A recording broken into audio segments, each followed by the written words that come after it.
السلام علیکم۔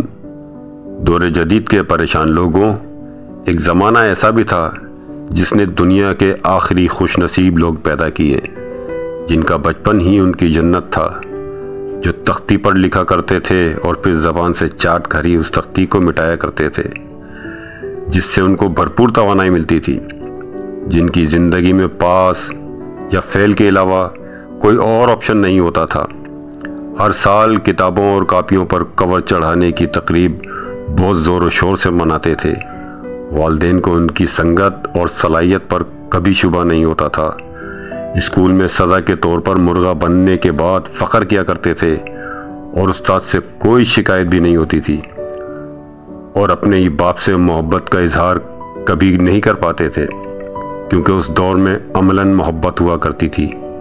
اس دور میں ہر شخص ایک دوسرے کو جانتا تھا، بلکہ اپنوں کی طرح مانتا تھا۔ اس دور میں پورے محلے میں کسی ایک کے پاس پرانی سی کھڑپا بائک ہوا کرتی تھی، جس پر محلے کا ہر بچہ چڈی کھانے کے خواب دیکھا کرتا تھا۔ دادی، نانی، خالہ، یہ سارے رشتے سب کے سانجھے ہوا کرتے تھے۔ پھر لوگ ترقی کر گئے اور اپنے ہی گھر میں اجنبی ہو گئے۔ بدقسمتی یہ ہے کہ لوگ تو آگے نکل گئے پر روایات وہیں رہ گئیں، رشتوں کا احترام پیچھے رہ گیا، مروت وہیں دفن ہو گئی۔